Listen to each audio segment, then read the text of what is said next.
A man changes his Wi-Fi password. Minutes later, his neighbor calls 911 on him. Sounds ridiculous, right? But when police show up, they uncover something so disturbing, it stops everyone in their tracks, including the neighbor who made the call. What started as a tech tweak turned into a criminal investigation, and by the end, the entire block would know the truth. Stay tuned, because what the cops find will blow this story wide open. A man changes his Wi-Fi password. Minutes later, his neighbor calls 911 on him. Sounds ridiculous, right? But when police show up, they uncover something so disturbing, it stops everyone including the neighbor who made the call. What started as a tech tweak turned into a criminal investigation, and by the end, the entire block would know the truth. Stay tuned, because what the cops find will blow this story wide open. A man changes his Wi-Fi password. Minutes later, his neighbor calls 911 on him. Sounds ridiculous, right?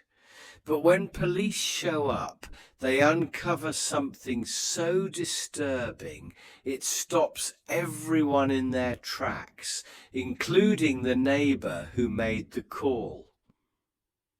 What started as a tech tweak turned into a criminal investigation, and by the end, the entire block would know the truth. Stay tuned, because what the cops find will blow this story wide open. Darius Coleman lived a life most people didn't notice. In Crestwood, Missouri, a middle-class suburb with trimmed hedges, HOA rules, and quiet sidewalks, he blended in by design. His small grey house sat at the edge of a cul-de-sac where dogs barked only at delivery trucks, and the biggest neighbourhood drama was whether Mrs. Alton's lawn ornaments were tacky or not. Darius didn't care about any of that. He worked from home as a freelance systems analyst, his introverted nature. He rarely left his house during the day, except for short walks to clear his head or get the mail. But they didn't know him.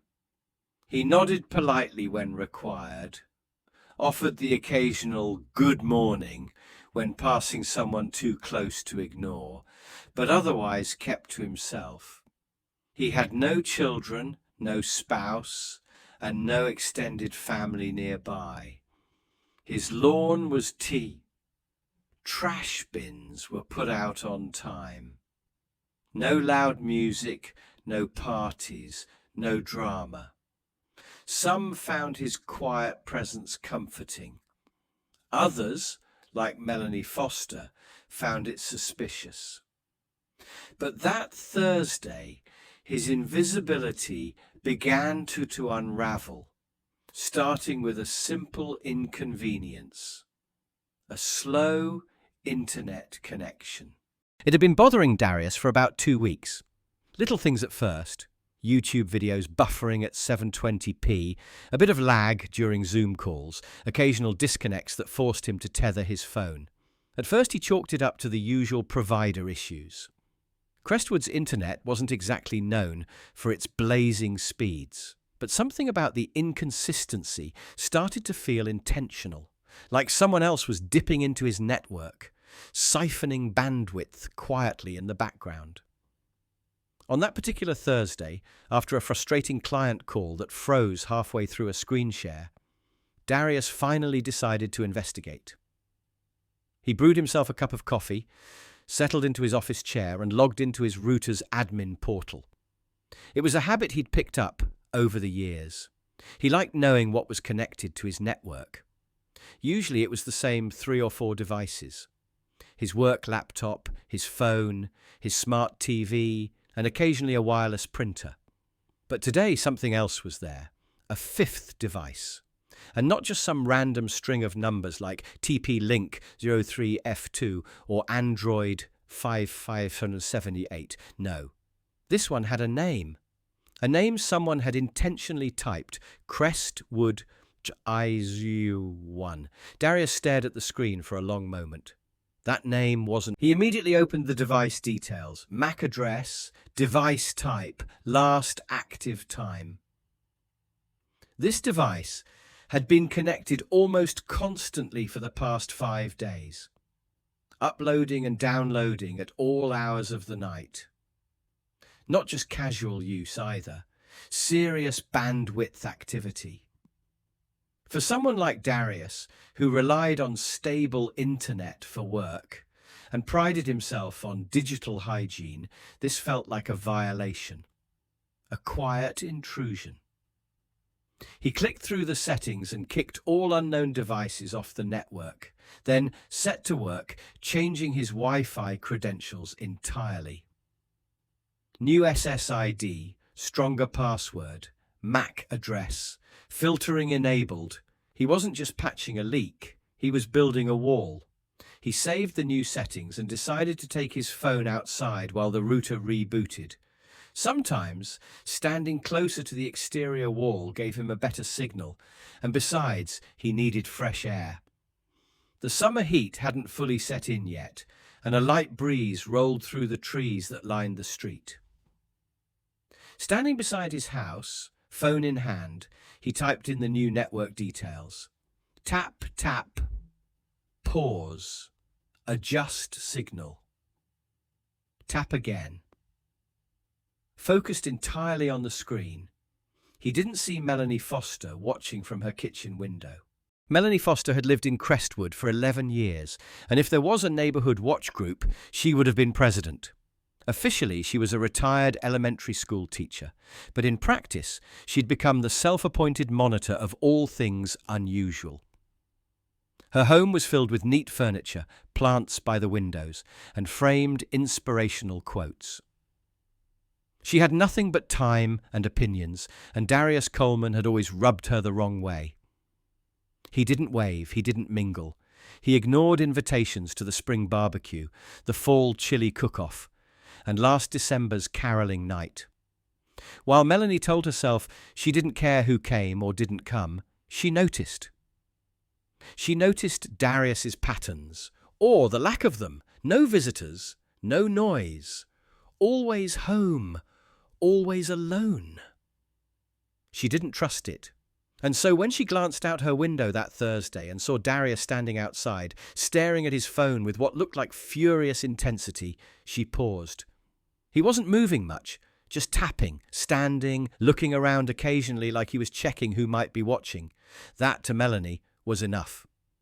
She watched for another minute, then walked to her counter and picked up the cordless phone, dialed 3 numbers. The dispatcher's voice was calm. Melanie's voice was not. Yes, I need to report. While Melanie placed the call, Darius was completely unaware. He had reconnected his phone to the newly renamed network, DC Net Secure, and was beginning to monitor the list of devices again.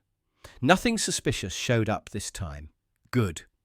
He exhaled, pocketed his phone and turned to head back inside. But the quiet was broken by the faint sound of tyres rolling onto pavement, a low, deliberate crunch, a vehicle slowing down. At first he didn't think much of it. Delivery vans and work trucks were common. But then he glanced over and saw a black and white police cruiser pulling up to the curb in front of his house. The lights weren't flashing, but the presence was unmistakable. 2 officers stepped out.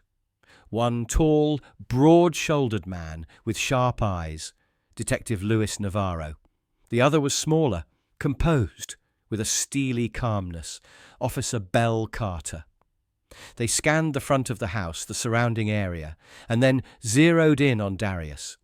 He stood frozen beside his own house, wondering what in the world was happening. Navarro's hand rested casually near his belt, not on his gun, but close. His voice was calm, but carried weight.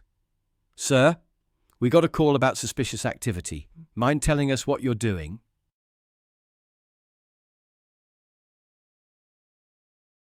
Darius didn't answer right away, not because he was hiding anything, but because the question made so little sense. Suspicious activity? He stood in his own driveway, wearing joggers, holding a smartphone like every other person in 2025. His brow furrowed slightly as he tried to understand the situation. Navarro didn't blink.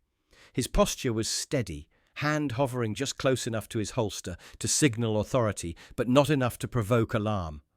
Beside him, Officer Carter stood quietly, observing. Darius finally responded, voice calm, a mixture of confusion and low-key defensiveness. "I'm changing my Wi-Fi password," he said. Navarro's expression didn't change. "Do you live here?" Darius almost laughed. That question to him was more insulting than anything else so far. His car was in the driveway. His mailbox had his name. This was his house, purchased, not rented.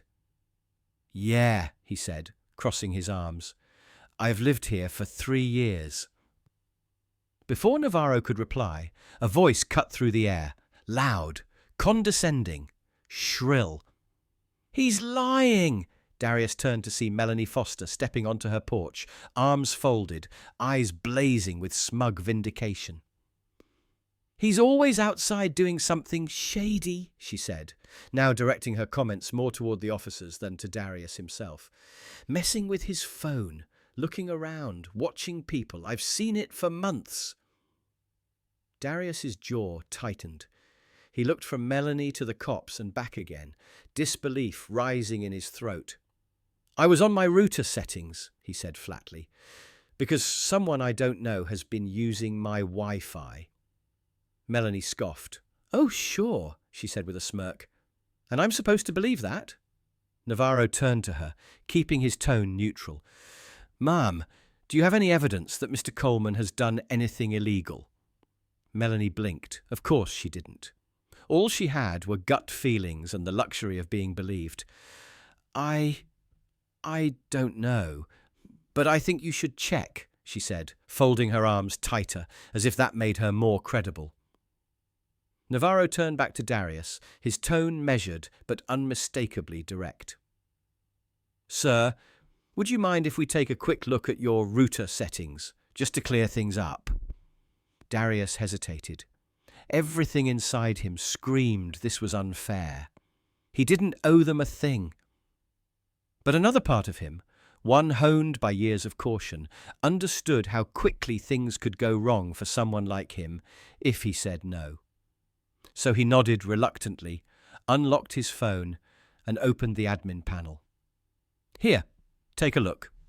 But what none of them knew, not Navarro, not Carter, not even Darius, was that this wasn't just a case of digital trespassing.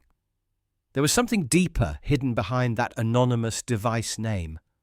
Something criminal, because as Carter took one last glance at the traffic history, something caught her eye. A series of connection attempts to a private server located outside the country, encrypted and frequent. She tapped Navarro on the arm and gestured subtly. He followed her finger, then pulled out a small notebook.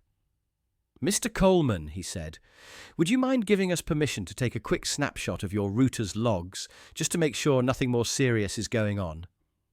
Darius frowned. "Like what?" "Hard to say without knowing more," Navarro replied carefully. "Could be nothing, but this activity pattern, it's unusual.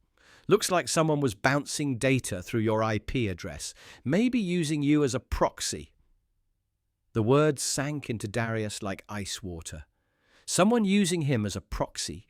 For what? Illegal file transfers, remote access attacks, identity theft. He swallowed the rising panic and nodded. "Fine, go ahead." Navarro took a quick screen capture using his department-issued tablet. Carter made a note of the timestamps and device MAC addresses.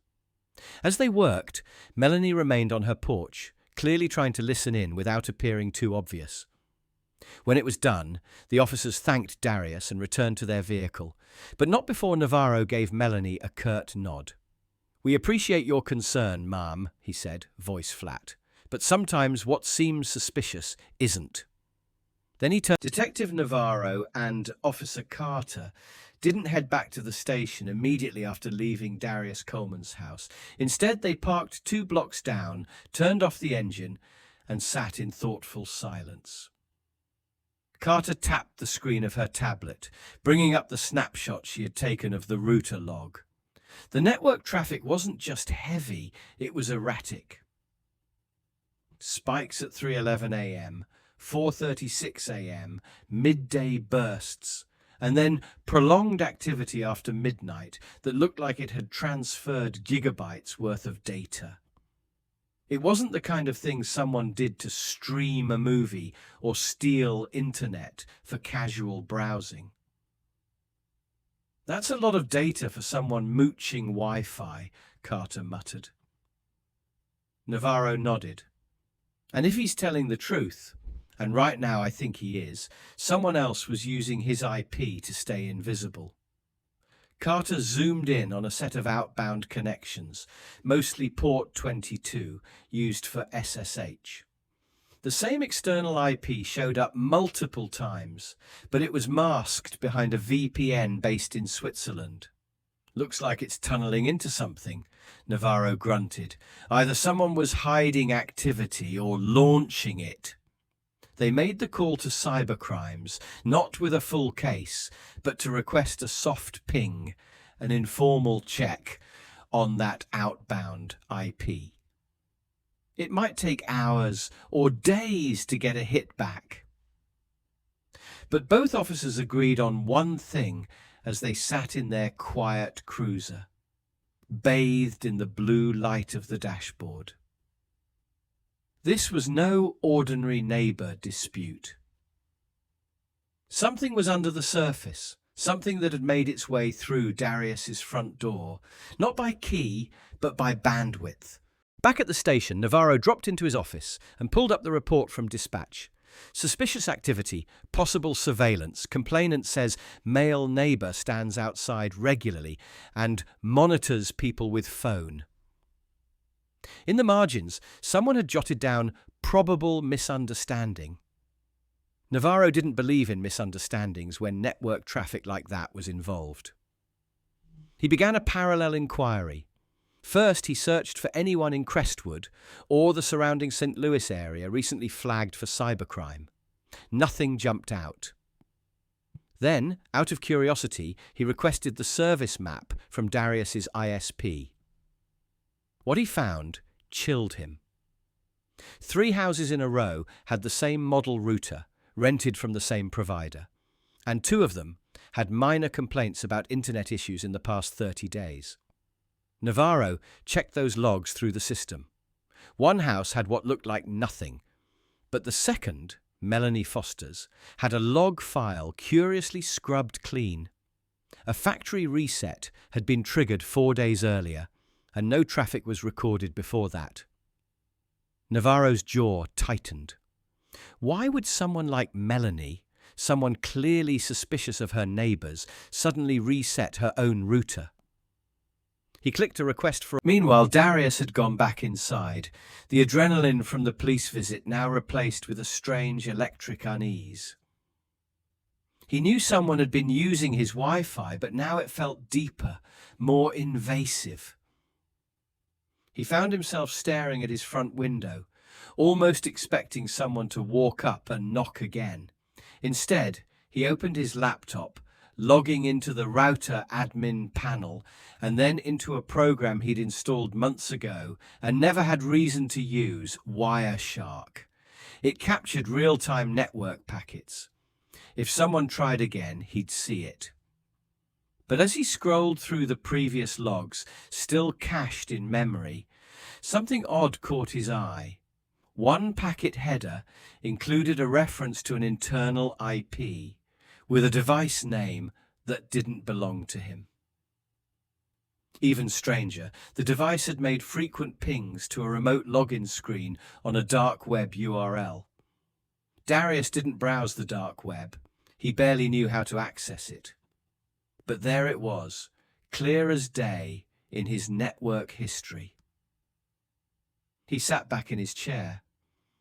"What the hell were you doing on my network?" he muttered. With a rising sense of responsibility, or maybe fear, he copied the entire log, zipped it, and sent it in an encrypted email to the address Detective Carter had left with him before departing. "If you're going to keep looking," his note said, "you'll want this."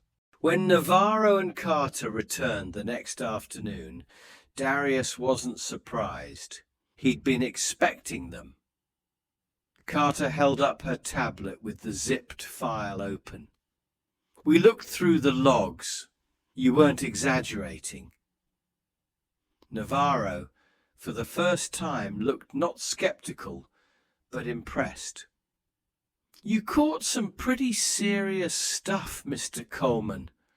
We're talking international IPs, encrypted tunnels, possible dark web login activity. We're officially escalating this. Darius nodded slowly, unsure whether to feel vindicated or alarmed.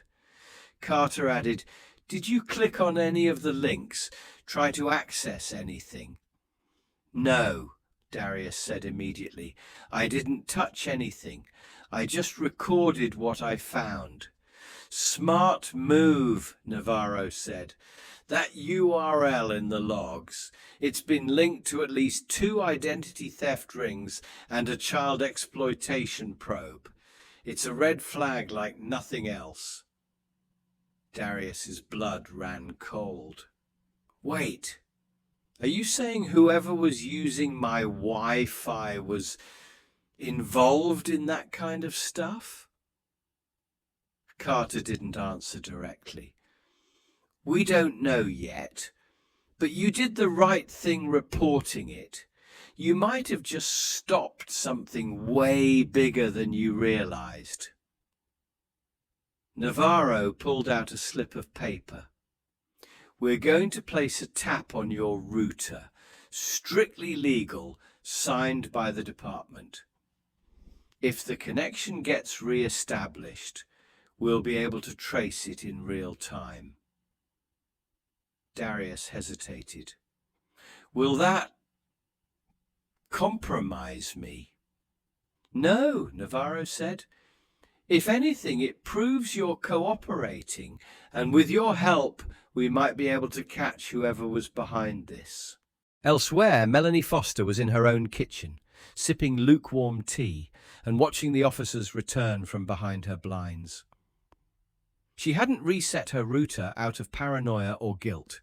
She'd done it because her internet had slowed to a crawl the week before, and her nephew, visiting from out of town, had offered to fix it. He had mumbled something about a VPN, laughed when she didn't understand, and stayed in her guest room all weekend on his laptop. But she hadn't thought twice about it. Not until now. Not until she saw the detectives return to Darius's house and realized they hadn't even glanced her way. Not until she remembered the name her nephew had typed when connecting a device to her Wi-Fi. Crestwood ISO 1. Her tea slipped in her hands and spilled onto the counter. The sun had barely risen on the next Thursday morning when Detective Louis Navarro arrived at Darius Coleman's house. Not in his marked cruiser, but in plain clothes and an unmarked sedan. He'd nearly failed to sleep the night before. The router logs burned in his thoughts. Officer Bell Carter arrived moments later, carrying 2 steaming coffees. Navarro handed one over wordlessly. The air between them crackled with purpose. They walked up the driveway and approached the front door, which Darius opened himself. No dispatcher, no backup, no fanfare. He looked tired but resolute. Navarro nodded. Inside, they walked into the living room, where Darius's laptop sat on the dining table, screen flickering with log activity from the early morning spike. Navarro pulled up a kitchen chair next to him, Carter off to one side. Navarro kept the tone measured. "We're here to get a clearer fix on what's happening," he said. "We already have the snapshot you shared. We want to run a real-time feed." Darius glanced at them, hands folded tightly. "I trust you both," he said softly. "Whatever you need." Carter began setting up a small government-issued USB tap, allowed under state digital privacy laws, while Navarro walked through the house, ensuring there were no cameras, no hidden network boosters, nothing unusual beyond a few Ethernet cables. Elsewhere, Melanie Foster was in her own kitchen, sipping lukewarm tea and watching the officers return from behind her blinds. She hadn't reset her router out of paranoia or guilt. She'd done it because her internet had slowed to a crawl the week before, and her nephew, visiting from out of town, had offered to fix it. He had mumbled something about a VPN, laughed when she didn't understand, and stayed in her guest room all weekend on his laptop. But she hadn't thought twice about it. Not until now. Not until she saw the detectives return to Darius's house and realized they hadn't even glanced her way. Not until she remembered the name her nephew had typed when connecting a device to her Wi-Fi. Crestwood ISO1. Her tea slipped in her hands and spilled onto the counter. The sun had barely risen on the next Thursday morning when Detective Louis Navarro arrived at Darius Coleman's house. Not in his marked cruiser, but in plain clothes and an unmarked sedan. He'd nearly failed to sleep the night before. The router logs burned in his thoughts. Officer Belle Carter arrived moments later, carrying 2 steaming coffees. Navarro handed one over wordlessly. The air between them crackled with purpose. They walked up the driveway and approached the front door, which Darius opened himself. No dispatcher, no backup, no fanfare. He looked tired but resolute. Navarro nodded. Inside, they walked into the living room, where Darius's laptop sat on the dining table, screen flickering with log activity from the early morning spike. Navarro pulled up a kitchen chair next to him, Carter off to one side. Navarro kept the tone measured. "We're here to get a clearer fix on what's happening," he said. "We already have the snapshot you shared. We want to run a real-time feed." By late morning, the live feed was active, and the trio moved to the living room couch. Darius stayed near the router, monitoring devices. Navarro had his tablet open. Carter took handwritten notes. The mood was quiet expectancy, broken only by the hum of the router and the whirl of the laptop fan. Darius's black coffee had gone cold. Navarro finally spoke. "We expect to see Crestwood ISO1 reappear if whoever is behind this connects again." Carter looked up. "And if it does?" Navarro's gaze hardened. "We trace the MAC address, then use a court order to get location data from the ISP in real time. This person is on our radar now." Darius exhaled slowly and nodded. "Good." A week passed. Each day, Navarro and Carter dropped by Journay. No appointment, just showing up during business hours. The device didn't appear. Day 2, Navarro returned with a CO issued by a judge to monitor Darius's network permanently. It sat taped to the fridge. Carter brought reassurance. "We're doing this to keep you safe," she said. Darius gave a gratitude-filled nod. Inside Darius's shielded world, the trap was set. They just needed the rat to walk into it. On day 3, around 2 a.m., the alert came. Carter's watch beeped again. Navarro rushed over to Darius's laptop a moment later. The live log scrolled, and there it was. Crestwood ISO1 flooded in. Uploads, downloads, streaming. Navarro looked at Carter. She whispered, "You got it." Navarro's fingers flew across the screen, pausing the log but continuing capture. Carter reached into her pocket and whispered something.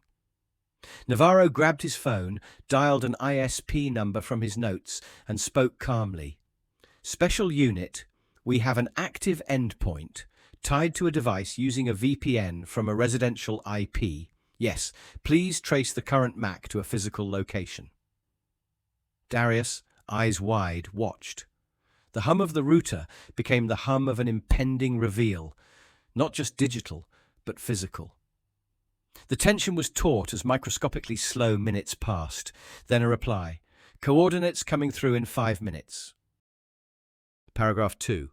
Scenes 5-8. Navarro paced. Carter pulled up a map on her table. Darius drank his coffee bitter. The device MAC matched what they'd seen before.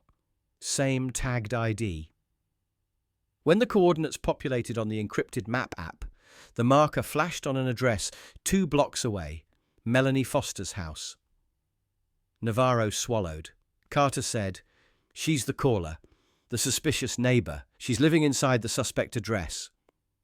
Navarro instructed, "I want 4 unmarked units there now. Discreet approach, no flashing lights." Back at Darius's home, Navarro and Carter returned late that afternoon, router in hand. Navarro handed it over. "It's yours again. Make sure you keep it locked now." Darius took it. "Thank you." Navarro paused. "We'll have updates in 48 hours. The next time they saw him was at police HQ. Navigating through subdued hallways, Darius met Navarro and Carter. 2 days later, Darius received a call from Navarro. "The files discovered weren't yours. They were attributed to you originally, but logs from Melanie's network confirmed he set up extra VPN hardware on your connection. You're cleared. We'll handle deleting the temporary surveillance logs." Darius nodded, feeling the weight lift. Navarro added, "You were used, but you stepped up." Carter said in the background, "Not many people would have done what you did." Darius thanked them again. As he closed his laptop, color finally drained from the Crestwood I-201 entry. It vanished off his network list forever. Sometimes pointing of fingers reveals more about the accuser than the accused. Darius changed a password. Melanie called the cops. But when the truth came out, the quiet man next door wasn't the threat. He was the one being used. And the one sounding the alarm? She was running from something the whole time. In a world full of assumptions, sometimes the most dangerous people are the ones doing all the watching.